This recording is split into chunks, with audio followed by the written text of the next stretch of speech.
Olá, pessoal. Bom dia, boa tarde, boa noite. Eu não sei quando você vai estar assistindo essa videoaula, mas eu espero que você esteja em casa e esteja bem. Para a aula dessa semana, aulas 3 e 4, vocês vão fazer uma marcação ali no calendário. São as aulas referentes ao dia 13 e 14 de julho, tá? Então, o tema da videoaula é divisão de números inteiros. Essa videoaula vocês provavelmente já assistiram na semana passada, eu espero que sim. A gente vai desenvolver, então, as regras de sinais.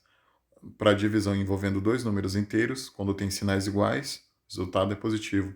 Quando você envolve dois números com sinais diferentes, o resultado é negativo.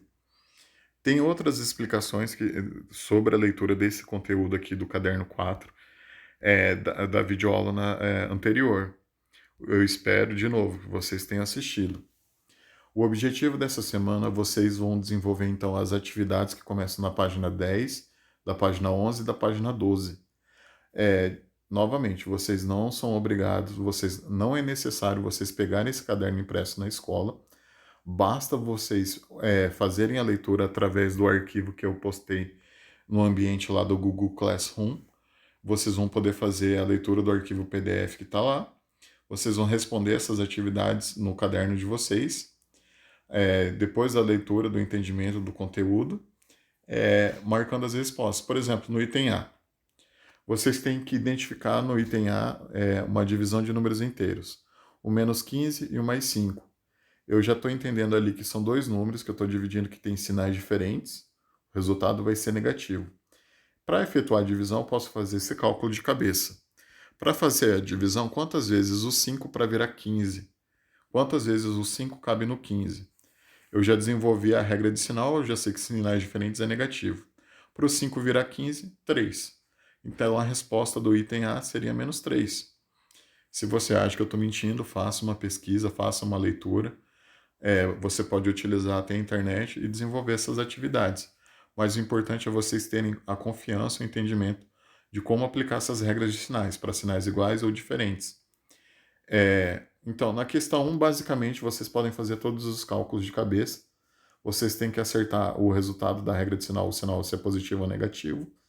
E, e o resultado não pode ser um número decimal, não pode ser um número com vírgula, tá, pessoal?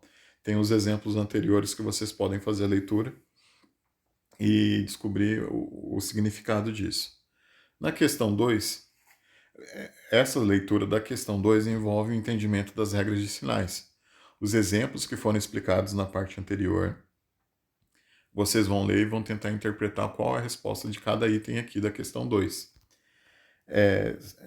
Esse conteúdo, essas atividades, depende do entendimento do estudo das aulas anteriores, tá, pessoal? Eu estou frisando bastante isso porque é um conhecimento que vocês já têm ou deveriam possuir. Se vocês ainda não conseguirem entender, corre atrás, tenta estudar mais. Continuando, na questão 3. A gente representa ali pela leitura, o x é uma expressão numérica, envolvendo números inteiros. Vocês têm que desenvolver o resultado dessa expressão numérica para saber quanto que vale o x. Da mesma forma, o y está sendo representado por uma expressão numérica de números inteiros. Vocês têm que descobrir qual valor está ali.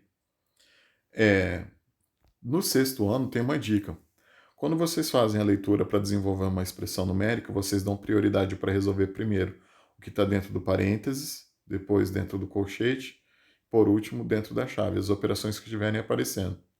Vocês fazem a leitura da esquerda para a direita desses números. Se tiver potenciação e raiz quadrada, resolve primeiro. Se for multiplicação e divisão, resolve num segundo momento. E por último, a terceira parte é resolver a adição e subtração. Na ordem que estiver aparecendo, sempre lembrando, a leitura é da esquerda para a direita. E quando vocês terminarem de achar o valor de x e y, vocês vão fazer uma comparação. Eles são iguais, são diferentes, um é maior, outro é menor. Vocês têm que ter esse entendimento achando o valor ali de cada um deles. Na questão 4, no lugar do n, vocês vão colocar um número inteiro. Então, por exemplo, no item A, eu vou pegar algum número, dividir por menos 5 e o resultado vai ser menos 8. O que eu tenho que lembrar?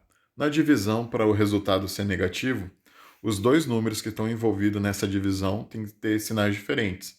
Se ali está aparecendo menos 5, no lugar do n tem que ser um número positivo, porque daí eu vou dividir ele por menos 5, são sinais diferentes. O resultado é menos 8, é um número negativo. No lugar do n tem que ser um número positivo. Aí vamos pensar, quantas vezes o 5 para caber naquele número? Foi 8 vezes? Aí eu vou fazer minha conta de cabeça. A divisão você pode usar a ideia de multiplicação para fazer a prova real. Então, 8 vezes 5, 40. O que, que eu tenho que pensar? No lugar do n, se eu colocar mais 40, então, mais 40 dividido por menos 5. Então, na divisão eu tenho sinais diferentes. Eu estou olhando para os dois números que eu estou imaginando agora. O mais 40 e o menos 5. Sinais diferentes na divisão é negativo. Agora, pensando no número 5 para o 5 virar 40, são 8 vezes. Então, eu estou confirmando que no lugar do n tem que ser 40 positivo. A resposta no lugar do n tem que ser um número ou positivo ou negativo. Vocês têm que tomar cuidado aí. E lembrando aqui no item D, se aparecer o zero, toma cuidado, o zero não tem sinal. Então, provavelmente você acabou utilizando o zero no lugar do n, no item D.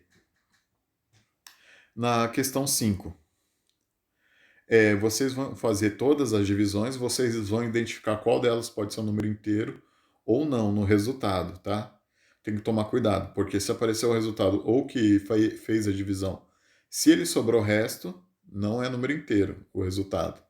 Se você ainda insistir em fazer a divisão e achar um número decimal, um número com vírgula, também entende que esse número não é inteiro. É um número racional, é o próximo conteúdo que a gente vai utilizar. Na questão 6, aqui tem uma ideia. Quando a gente divide um número por ele mesmo, o resultado é 1. Vocês vão poder fazer essa leitura da questão 6 a partir dessa dica e conseguir achar o resultado, tá? Outra dica, para o número ser negativo, o resultado da divisão ser um número negativo, você está envolvendo números com sinais diferentes. Vocês já estudaram aquela ideia da reta numerada, tem algum tipo de número que, na verdade, tipo assim, vamos lembrar, com o mesmo módulo que vocês vão utilizar o significado dele aí na questão 6. Eu não posso dar mais dica porque provavelmente eu vou acabar dando a resposta. Mas tem a ver com um número que tem o mesmo módulo e números que têm sinais diferentes, sinais opostos. Então, na questão 7, vocês vão desenvolver as divisões. Vocês vão lembrar que nem todos os números precisam estar aparecendo entre parênteses para interpretar se o sinal é positivo, por exemplo, para poder fazer a divisão. Se não aparecer um número dentro do parênteses, se ele não apareceu com sinal, já tem que ter um entendimento que ele é um número positivo. E para terminar aqui na página 12, vocês vão continuar na questão 8, questão 9, tá?